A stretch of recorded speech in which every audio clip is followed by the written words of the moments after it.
오늘은 설교 제목이 좀 특별합니다. 죽음 후의 세계. 죽음이 오늘 설교의 주제입니다. 나는 크리스찬이라면은 죽음에 대해서 해결하고 믿어야 한다. 죽을 준비가 되어 있어야 한다. 그렇게 내가 생각합니다. 죽음의 준비가 안 되면 신앙생활이 뿌리 없는 나무와 같아서 시련을 당하고 역경을 당할 때에 흔들리게 되기 쉽습니다. 또 순탄한 길을 만날 때에 자기도 모르는 사이에 해이해지고 타락하기 쉽습니다. 난 우리 어머니가 한 10년 전에 소천하셨는데, 소천이라고 표현하지요. 불을 소자 하늘천, 하늘의 부르심을 받아서 천국으로 갔다. 그걸 이제 소천한다고 표현합니다. 난 우리 어머니 소천하실 때 은혜 받았습니다.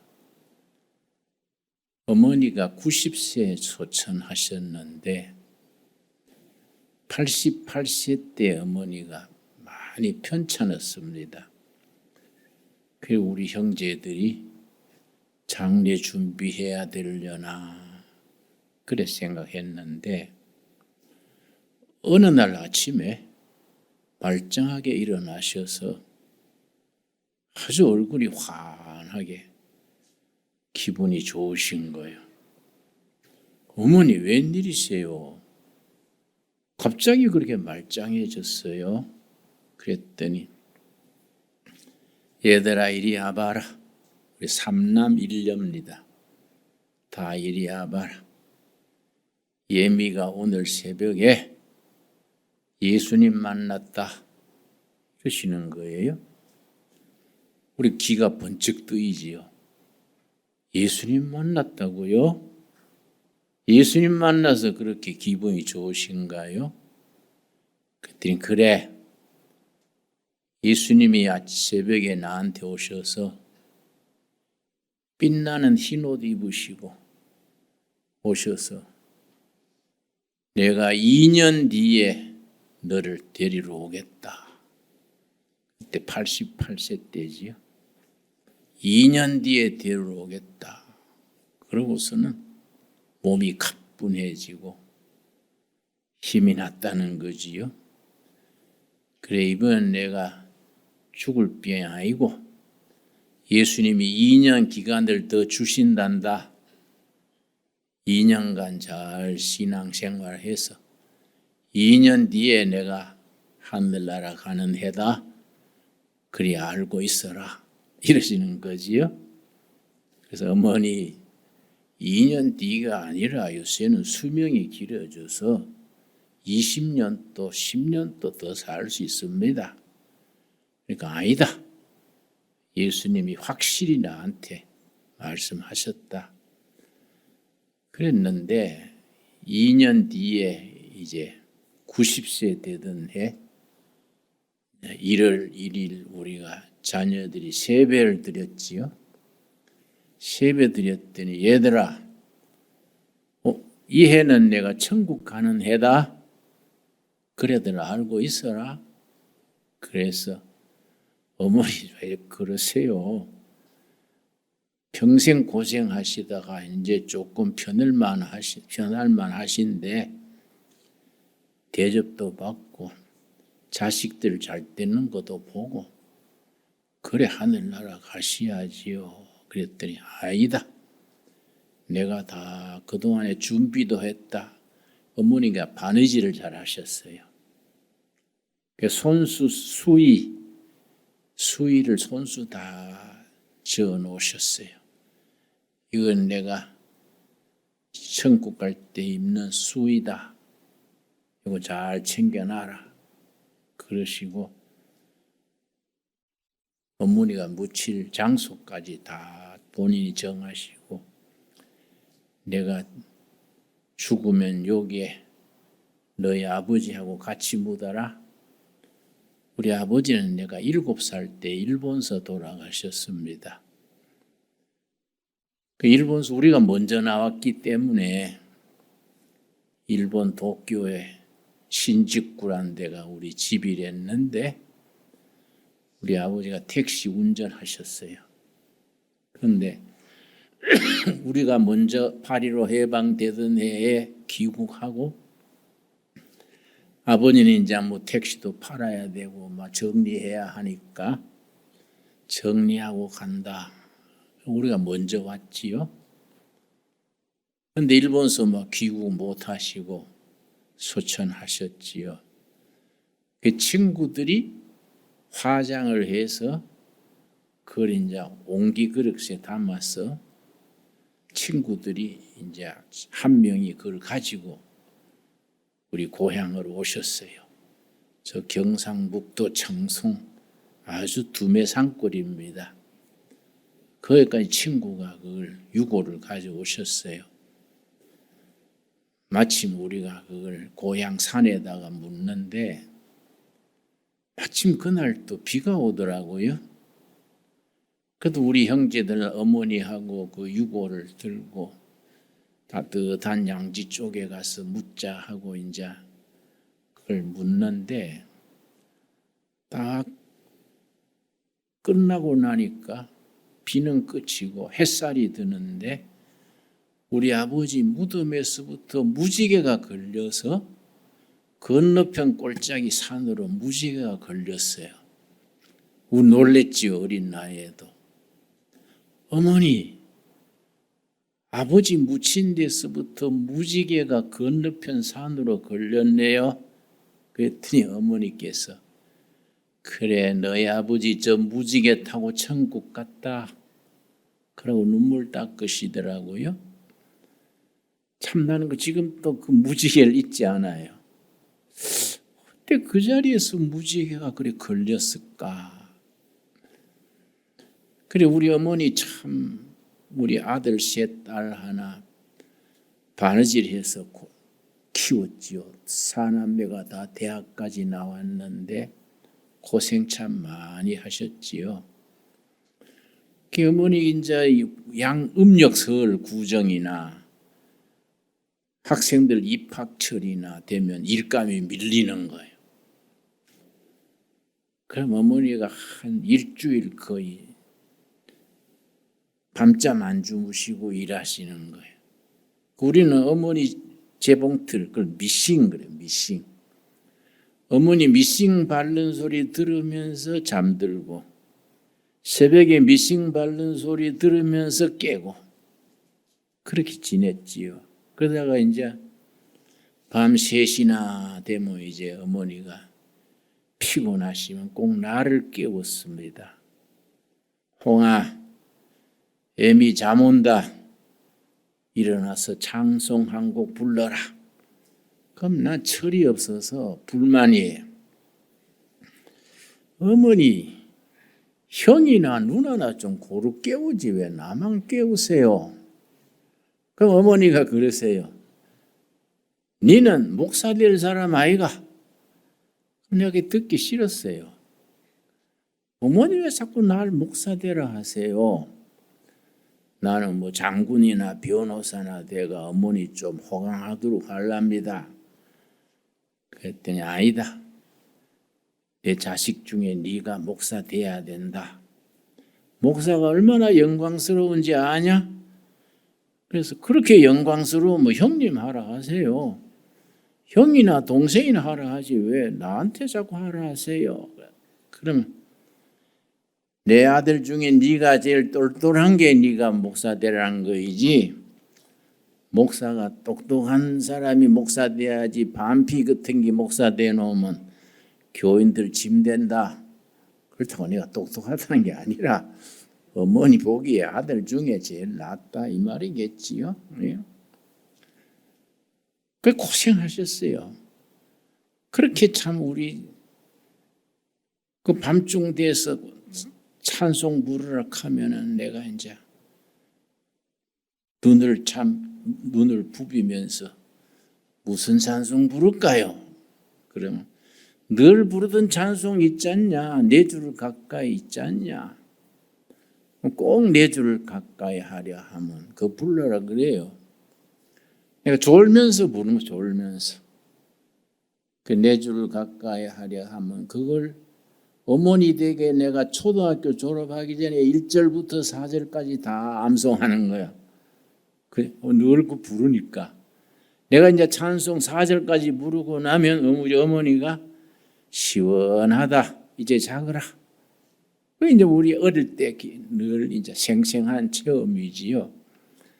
그러다가 어머니 90세에 소천하셨는데 5월 달 들어가 가지고 이제 아파 누우시더니 마지막에 어머니가 자기 아시더라고요.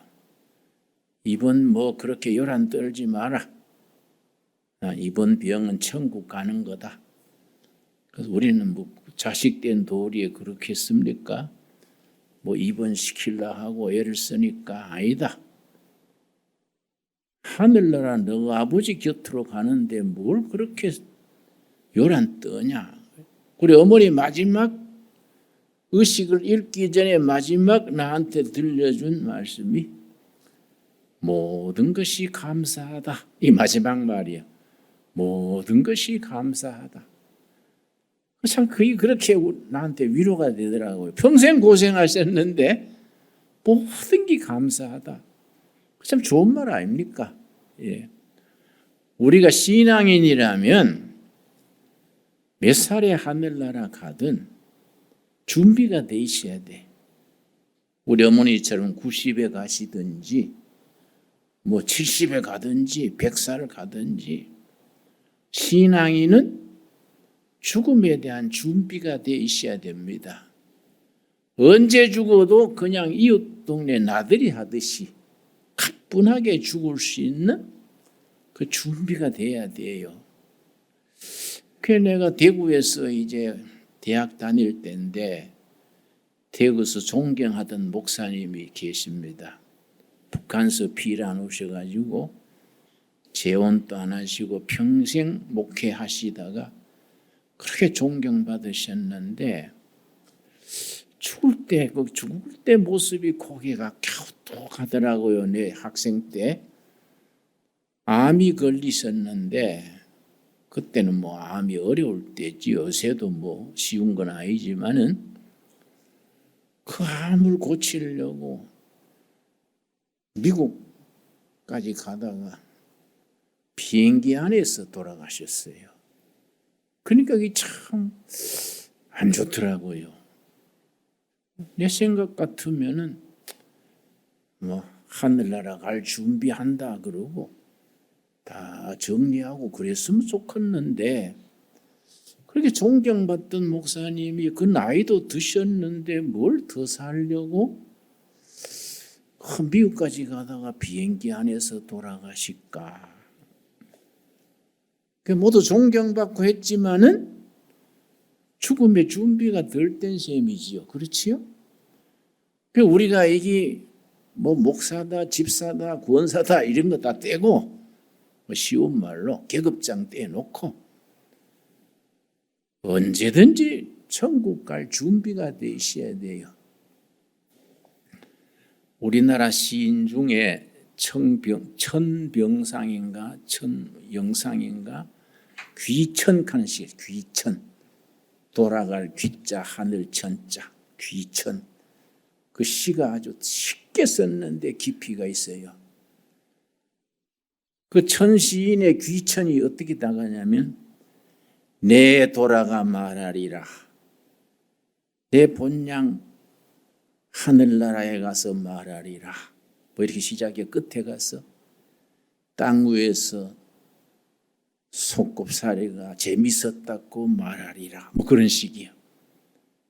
이 땅에서 장난사고 열심히 살다가 천국으로 돌아가서 땅 위의 생활이 재밌게 살다 왔습니다. 보고하겠다는 거예요. 그 참 귀천이라는 시가 아주 상당히 내공이 깊은 시예요. 그래서 내가 오늘 특별히 왜 죽음에 대한 제목을 정했느냐 하면은 내가 이제 41년생 82살이거든요. 지난주에도 내 동갑내기 한 명 죽었어요. 또 3주 전에도 대학 시절부터 단짝 친구가 또 한 살 위인데 장로인데 죽었어요. 대학교 때는 그 친구가 목사 되려고 하고 나는 목사 될 생각이 전혀 없었는데 그 사람이란 게 모르더라고요. 목사 되겠다던 그 친구는 장로가 되고 사업하고 목사하면 질색하던 내가 오히려 절에 가서 목닥치고 하던 나이가 목사가 된 거예요. 그런데 난 대학 시절에 되게 약했어요. 그런데 그 친구는 아주 건강했는데 세월이 지나니까 나는 튼튼해지고 그 친구는 뭐 이렇게 피 걸르는 걸 뭐라 그래요? 투석하다가 그렇게 참 고생하다가 결국은 하늘나라로 먼저 갔어요. 우리 목사님들 중에도 그 부산에 그 정필도 목사님, 그럼 참 그 서울대학 철학과 나하고 같은 대학 시절에 전공이 같기 때문에 서로 통했어요. 부산에 무슨 교회지요? 네? 수영로교회 맞아. 그러니 한 달 전인가 소천하셨지요? 그러면 참 그렇게 소천할 나이는 아닌데 나하고 동갑이니까 그 한두 명 하더라고요. 또 지난 주일에 내가 서울 가서 들으니까 사랑의 서울교회 이종윤 목사님이라고 공부도 많이 하시고 참 목회도 잘하셨는데 소천하셨다더라고요. 한 명, 두 명 가는 거 보니까 이거 참 너나 할 것 없이 우리들 크리스찬들은 죽음에 대한 준비가 돼 있어야 되는 기구나. 나는 그 점에서 감사한 거예요. 준비가 돼 있으니까. 나는 하루하루 일하고 한 달, 1년 가는 게 신바람 나요. 엎쳐도 뒤쳐도 굶어도 먹어도 천국에 예약이 딱 돼 있으니까 뭐 걱정할 게 없지 않습니까? 그렇잖아요? 그러니까 마음이 편하고 살아가는 게 부담이 없어요. 그러고 욕심도 없어지고 뭐 아쉬운 것도 없어지고 얼마나 감사합니까? 그래서 내가 참 감사기도 드리는 거예요. 혼자서. 참 나이 들어가지고 죽을 준비 다 되고 오늘 죽어도 10년 뒤에 죽어도 한결같은 마음으로 지낼 수 있게 하셔서 감사합니다. 난 그렇게 기도합니다. 감사기도 드려요. 내가 책을 하나 뽑아왔는데요. 이 절판돼서 못 구하겠더라고요. 영어 제목은 Life After Life요. 생명 후의 생명. 우리나라는 30년 전에 번역 출간이 됐는데요. 조선일보 논설위원인 유근일 논설위원이 번역했습니다. 우리말로 번역하면서 Life After Life를 뭐라고 번역했냐면 잠깐 보고 온 사후의 세계. 난 원래 제목이 좋아요. 생명 후의 생명. 이게 더 좋지 않습니까? 잠깐 보고 온 사후의 세계 하면 조금 제목이 좀 약하잖아요. 근데 이걸 참 수시로 빼서 읽곤 하는데 이 앞에 이제 서문에 뭘 썼냐면 이 저자가 레이몬드 무디요. 레이몬드 무디. 이분이 버지니아 스테이트 유니버시티에서 철학을 공부하고 거기서 철학 박사가 돼서 사우스캐롤라이나 대학의 철학 교수로 봉직하다가 다시 이과대학을 들어갔습니다. 메디칼 스쿨로. 그 어렵지요. 철학 교수 하다가 이과대학 다시 들어가는 게 쉽습니까? 그래서 의사가 돼가지고 정신과를 해, 정신과. 자기 모교의 인턴, 레지던트 거쳐서 모교 대학병원의 정신과 의사가 됐는데, 이 사람이 이제 철학 교수 출신이니까 관찰력이 있고 호기심이 있어요. 이 철학하는 사람은 호기심이라는 게 참 중요하거든요. 이 철학과 1학년 첫 시간에 뭘 배우냐면은 Philosophy is curiosity. 철학은 호기심이다. 호기심으로부터 시작한다. 첫 시간에 그것부터 공부합니다. 그러니까 이 철학 교수 출신이니까 좀 관찰력이나 호기심이 있는 거지요. 자기 병원에 2년에 한 분, 3년에 한 분 의사가 사망이라고 정식으로 진단을 했는데 며칠 뒤에 살아나는 사람이 있어. 의사가 왜 텔레비를 보면 이렇게 그 그래프가 쭉쭉쭉 나가다가 쭉 나가면 사망, 몇 월, 며칠, 몇 시 사망 의사가 진단 내지 않습니까? 그 사망이라고 진단을 했는데 3일 뒤에 4일 뒤에 깨난 거예요. 그런데 이 레이몬드 무디 박사가 가만히 죽은 사람들이 호기심을 죽었다가 깨난 사람들 호기심을 가지고 만나보니까 죽어 있을 때의 체험, 그걸 임사체험 그래요. 임사체험. 이게 비슷한 거예요. 거의. 이상하다. 각자 다른 사람들인데 죽어 있을 동안 사흘이든 5일이든 그 기간에 체험이 비슷할까? 호기심이 생긴 거예요. 야, 이걸 내가 한번 글을 써봐야겠다. 그래서 세계의 유명한 대학의 부속병원 편지를 보냈습니다. 귀병원에서 임사체험이 있는 분, 의학적으로 완전히 죽었다고 진단받았다가 깨난 사람, 그런 사례가 있으면 연락해 주십시오. 내가 직접 인터뷰를 해서 논문을 쓰고 싶습니다. 이 보냈어요. 그 대학 명단에 보면 뭐 동경대학도 있고 옥스퍼드, 캠브리지, 뭐 투빙겐 다 있어요. 응? 우리 한국은 없더라고요. 그렇게 대학에 보냈는데 물론 미국에는 뭐 스탠포드, 뭐 하버드, 이과대학 다 들어가지요. 그래 편지를 보내가지고 몇 케이스를 모았느냐 하면 150케이스예요. 150케이스를 모아가지고 자기 병원에 휴직기를 내고서는 이제 녹음기 들고 150명을 다 만났어요. 세계를 돌면서. 각 사람의 임사체험을 녹음한 겁니다. 녹음을 해서 당신이 죽었을 때 경험을 얘기해 주십시오. 그걸 150명을 다 정리했어요.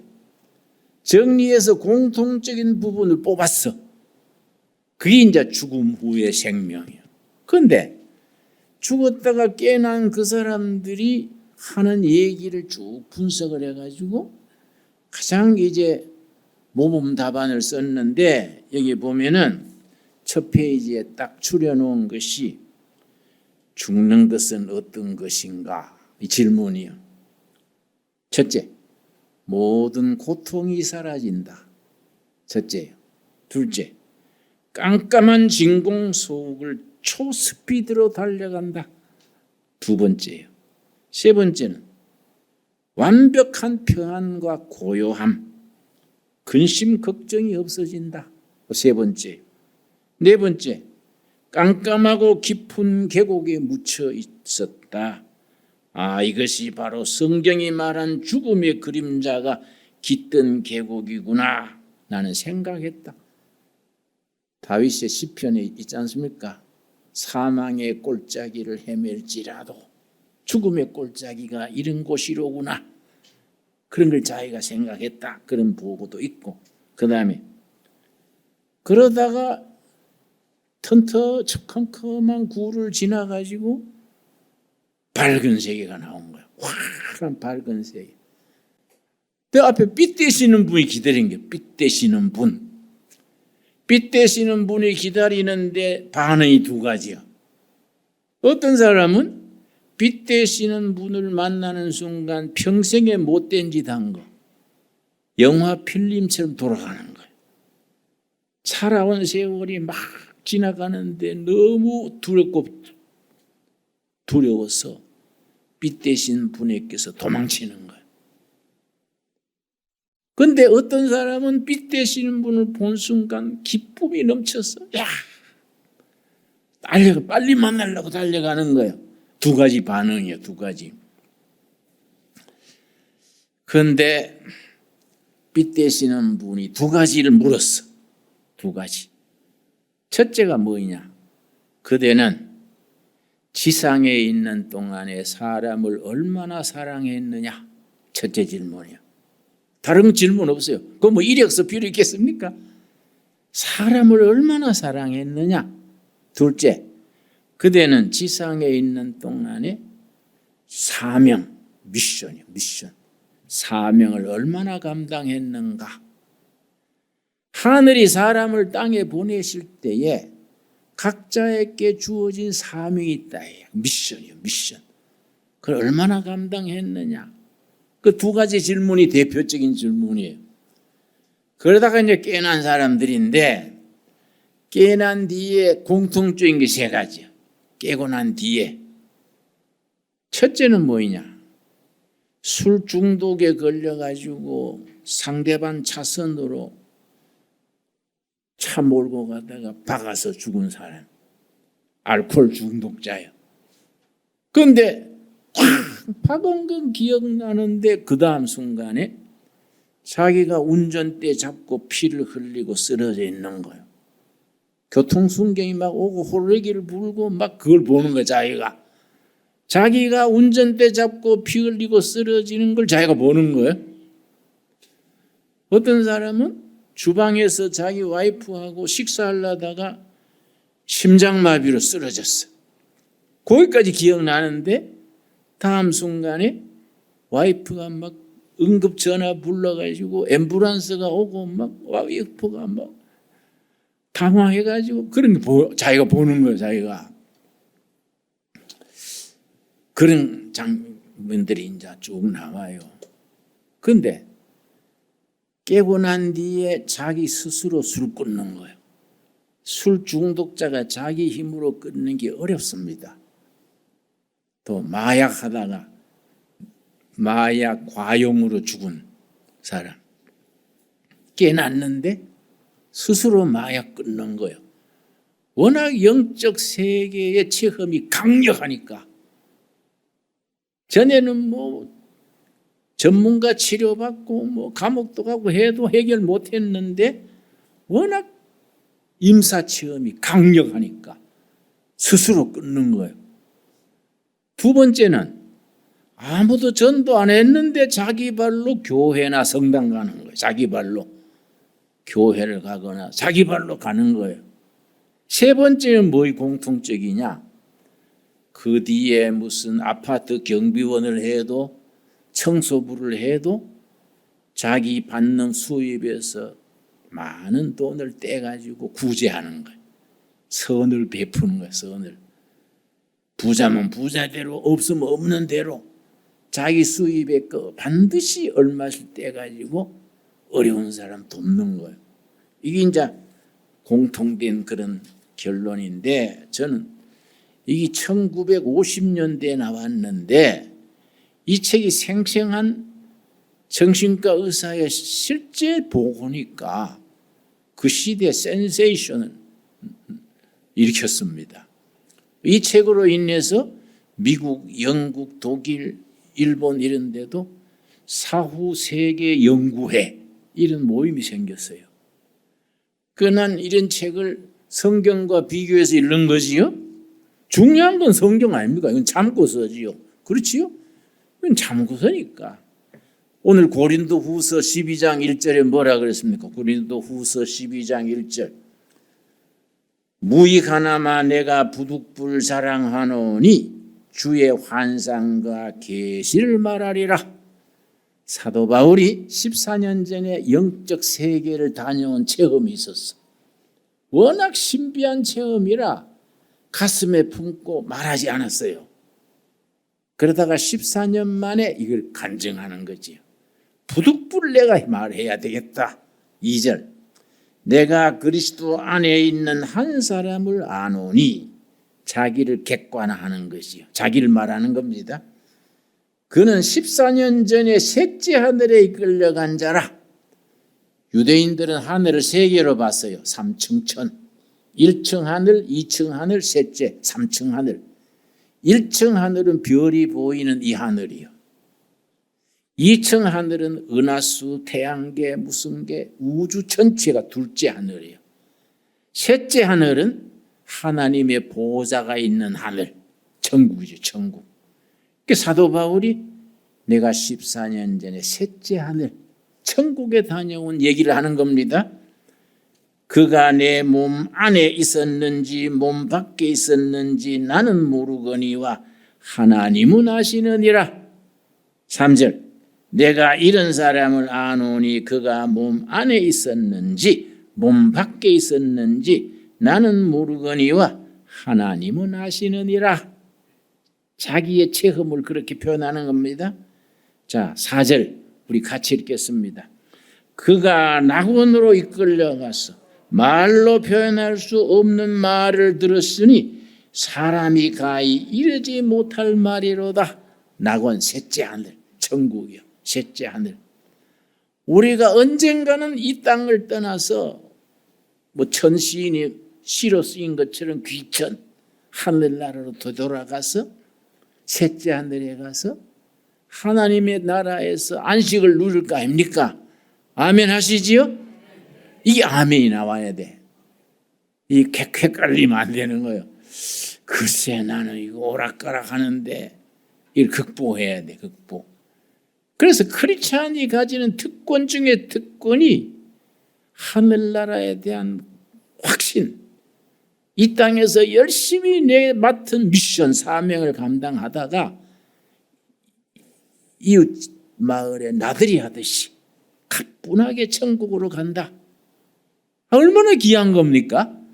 이 신앙인이 누리는 특권이요. 천국 가기 전에 천국을 먼저 누리는 겁니다. 예. 나는 이 죽음에 대해서는 참 할 말이 많아요. 내가 목회가 벌써 53년째인데 빈민촌에는 사흘도록 염해가지고 또 가서 묵고 빈민촌은 너무너무 환자도 많고 병원에 못 가고 죽는 사람도 많고 그렇게 참 치료도 못 받고 죽는 사람 참 눈 뜨고 죽어요. 한이 맺혀가지고 눈 감겨주고. 저 벽지에 서울시 화장터가 있습니다. 서울시가 잘한 것 중에 하나예요. 그게 화장터에는 돈을 안 받아. 싣고 가면 돼. 싣고 가면. 응? 그 가서 참 많이 단골이지 단골. 계속 가니까 그 사람들 참 마지막 순간 지켜주고 그러면서 죽음에 대해서 내가 아주 할 말이 많습니다. 근데 나는 내 인생에 결정적으로 영향을 준 건 내 친형님, 내보다 4살 위인 형님이지요. 일본서 학교 다닐 때 일본 애들한테 이지메를 너무 당해서 일본이 이지메가 유명합니다. 그걸 섬근성이라 그래요. 조센징 기다나이 더럽다야. 조센징 빡가야로 바보다야. 쥐어받고 이지메를 해가지고 상처를 받았어. 그걸 성경에서는 쓴뿌리. 심리학에서는 트라우마예요. 트라우마. 이 잘한 거예요. 그래서 9살 때 귀국선 타고 왔는데 그때는 5살이지. 난 5살이니까 초등학교 안 다녔죠. 일본선 소학교 안 다녔지.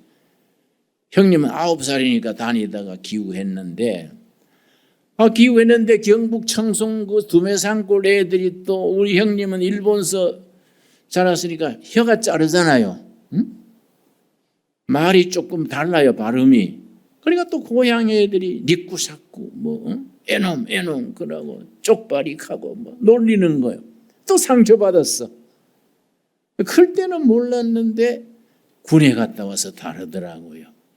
이 잘한 거예요. 이거 이 마음의 상처가.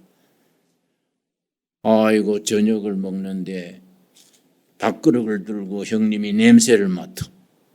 형님 왜 그래요? 그러니까 밥에 독약 든 것 같아. 형님 무슨 소리요? 어머니 했는 밥이 왜 독약이 들어요? 네가 먹어봐. 내가 먹어도 괜찮지요. 그 이상하다 했는데 어느 날 밤 2시 좀 지나서 나를 깨웠어. 동생. 깨니까 부엌칼을 들고 나한테 주면서 어머니를 보고요. 마귀요 마귀. 찔러. 이제 스키조프레니아 그래요. 의학명으로. 정신분열증. 요즘은 조현증. 이게 힘든 병입니다. 정신질환 중에 제일 어려운 것 같아요. 내가 거기 우리 가정이 10년을 해달렸어요. 내가 대학 시절에 알바해가지고 그 입원비 다 들어가는 거예요. 그러니까 내 청춘 황금기 10년이 우리 형님한테 동생들이 매달린 거예요. 근데 어느 날 아침에 형님이 넥타이를 메고 양복을 입고 면도를 하고 동생 오늘 예배를 내가 인도할게. 가정 예배인데 그런 게 없거든요. 전에는 뭐 억지로 뭐 그렇게 예배 받는데 자기가 예배 본다는 거예요. 그래서 형님 왜 그러세요? 하니까 오늘 새벽에 예수님이 나한테 오셨어. 그래 놀래가지고 도대체 제정신 아니게 그러나 해서 그 예수님이 와셨다고요? 만나서 어떻게 했어요? 하니까 내가 너를 병에서 노임받게 하노라. 근데 믿어야 될지 안 믿어야 될지. 근데 정신질환하는 사람은 눈빛이 달라요. 광기. 눈빛이 다릅니다. 편안한 눈이요. 이상한데. 형님이 예배 사회하고 예수님은 누구신가 우는 자의 위로와 그 찬송 부르고 새벽에 예수님 만난 뒤에 마음에 평화가 왔대. 마음이 편안하고 감사하대. 그리고 주기도문으로 마친 뒤에 동생들 나 때문에 고생했지. 나도 내일부터 직장 알아볼게. 우리 형님이 인쇄공이요. 인쇄소 식자공. 활자 뽑는 거 있지요. 식자공 기술자요. 나도 내일부터 인쇄소 다니면서 직장 알아볼게. 깜짝 놀래가지고 형님은 직장 나가면 또 스트레스 받아가지고 병이 재발돼요. 형님 집에 가만 계세요. 기죽기죽 웃고 뭐 어머니 안 괴롭히고 그러면 우리 집은 천국입니다. 절대 직장 나가지 마세요. 그 병이요. 가까운 사람을 괴롭혀요. 우리 어머니를 자꾸 괴롭히는 거예요. 우리 동생들이 화가 나서 내 친동생이요. 해병대 갔다 오고 월남까지 갔다 와서 싸움 잘해요. 동생하고 나하고 둘이서 어머니 괴롭히는 게 너무 답답해가지고 동생하고 나하고 짰어. 우리 형님 한번 직사게 패주자. 왜 어머니를 괴롭히냐? 앞으로 어머니 한 번만 더 괴롭히면 그냥 안 둔다. 그러고 그 형님을 둘이서요. 실컷 팼어요. 그랬는데 동생들한테 맞고 나서 정신이 드는가 봐. 한쪽 구퉁이 앉아가지고 너무 넋을 잃고 앉았는데 그 잔상이 그 모습이 떠나지를 않아 지금까지도. 그래 그 병든 형을 그렇게 동생하고 짜서 그렇게 두드러 팼을까? 응? 그 마음이 남아있어. 그런데 예수님을 새벽에 만나고 난 뒤에 편안해진 거예요. 그럼 얼마나 우리 집안이 좋아졌겠습니까? 그래가지고 행복해졌는데 간경화증, 간이 굳어지는 거예요. 좀 건강이 이상한 것 같아서 병원에 갔더니 피를 검사하니까 피 검사가 나오지요. 수치가 뭐 GBT인가 뭐 TB인가 있어요. 그거 조사해 보더니 이거는 안 된대.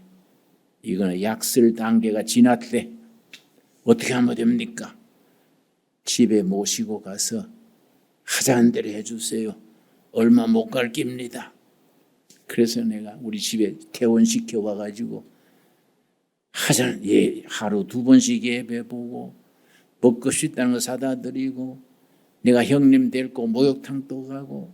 근데 어느 날 아침에 세수하다가 세수대에 피를 토하더라. 피를 콱콱 토하더니 앉은 채로 숨을 거뒀는데요. 천사요, 천사. 천사의 얼굴이요, 천사. 기쁨 충만, 은혜 충만해가지고 동생들 나 오늘 예수님 나라 간다. 동생들 나 때문에 고생했어. 응?